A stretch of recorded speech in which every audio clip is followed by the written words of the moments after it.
तो रिलायंस इंडस्ट्रीज के लेटेस्ट तिमाही नतीजे आ गए हैं और आज हम इन्हीं नंबर्स में गोता लगाने वाले हैं ये देखने के लिए कि कहानी क्या है। चलिए शुरू करते हैं।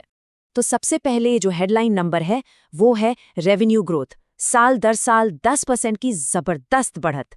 ये साफ दिखाता है कि कंपनी का मोमेंटम कितना स्ट्रांग है। और कहानी सिर्फ टॉप लाइन तक ही नहीं है, बॉटम लाइन देखिए।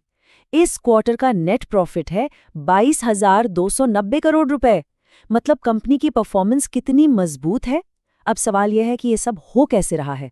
चलिए इसी को समझते हैं। तो आज हम इन नतीजों को 6 हिस्सों में देखेंगे। पहले एक ओवरऑल परफॉर्मेंस पे नजर डालेंगे, फिर जियो, रिटेल और एनर्जी बिजनेस की गहराई में जाएंगे। उसके बाद नई ऊर्जा में क्या हो रहा है वो देखेंगे और आखिर में इन सबसे क्या टेकअवे है उस पे बात करेंगे। चलिए तो सबसे पहले Q3 की पूरी तस्वीर को एक साथ देखते हैं। देखिए रिलायंस की ये जो ग्रोथ है ना वो किसी एक बिजनेस की वजह से नहीं है, बल्कि इसके सारे अलग अलग हिस्से मिलकर इसे आगे बढ़ा रहे हैं। अच्छा, ये स्लाइड बहुत इंटरेस्टिंग है क्योंकि ये बताती है कि पैसा आ कहाँ से रहा है। रेवेन्यू में जो 10% की उछाल है उसका बड़ा हिस्सा डिजिटल सर्विसेज और रिटेल से आ रहा है।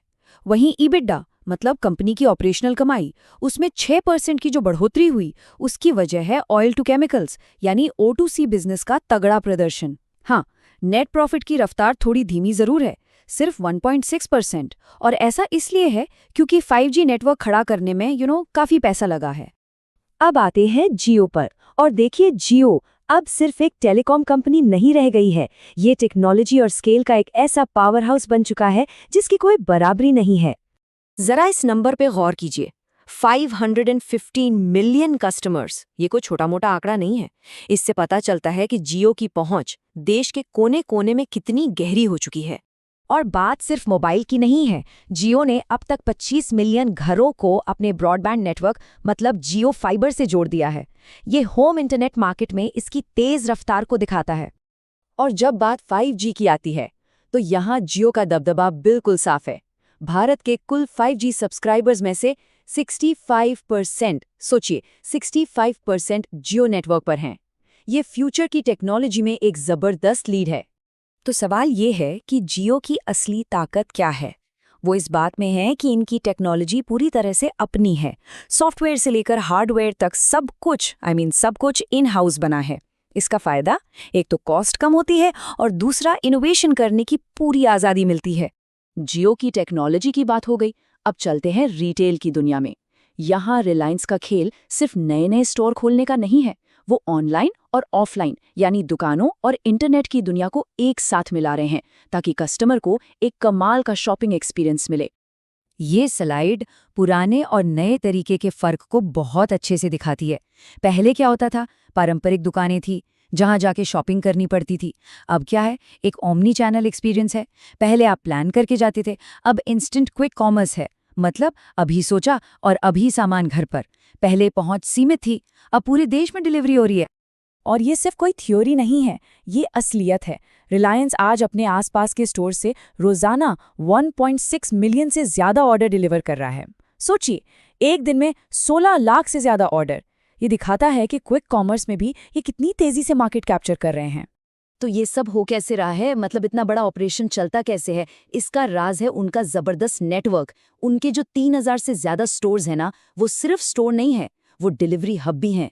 उनकी मौजूदगी 1000 से ज्यादा शहरों में है, जो देश का सबसे बड़ा नेटवर्क है। और उनकी जो फल और सब्जी की सप्लाई चेन है वो इतनी मजबूत है कि लोग बार बार ऑर्डर करते हैं।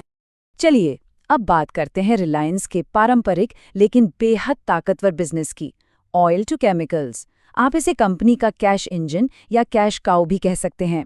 यहीं से वो पैसा आता है जो कंपनी के नए और बड़े प्लान्स को फ्यूल करता है। तो इस क्वार्टर में इस बिजनेस ने कमाल का परफॉर्म किया है। EBITDA में 15% की ग्रोथ हुई है। इसकी बड़ी वजह है ट्रांसपोर्टेशन फ्यूल जैसे डीजल पेट्रोल से होने वाला तगड़ा मुनाफा। साथ ही घरेलू मार्केट पर फोकस करने से सेल्स भी 24% बढ़ी है। इससे पेट्रोकेमिकल्स में जो थोड़ी बहुत कमजोरी थी उसकी भी भरपाई हो गई। अब आते हैं रिलायंस के शायद सबसे बड़े और महत्वाकांक्षी प्रोजेक्ट पर, न्यू एनर्जी यानी नई ऊर्जा। और यहाँ उनका लक्ष्य सिर्फ सोलर पैनल बनाना नहीं है, वो एक पूरा end to end green energy ecosystem खड़ा कर रहे हैं। तो सवाल ये उठता है कि आप जीरो से, बिल्कुल स्क्रैच से एक world class green energy ecosystem कैसे बनाते हैं।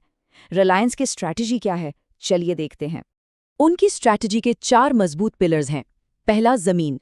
उन्होंने कच्छ में 5.5 लाख एकड़ जमीन ले ली है।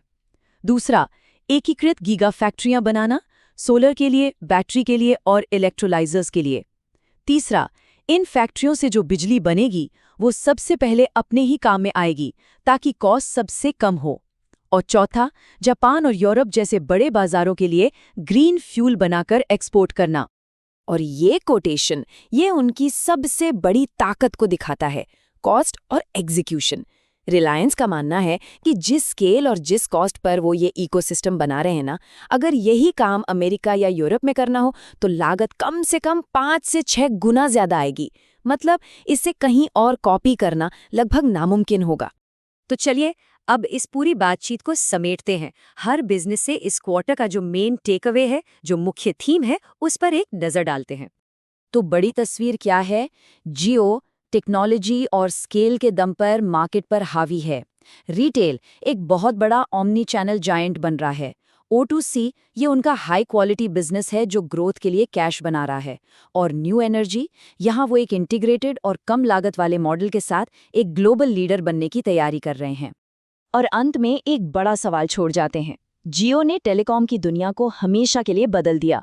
अब उनके कंज्यूमर और एनर्जी बिजनेस भी एक बड़े ट्रांसफॉर्मेशन से गुजर रहे हैं।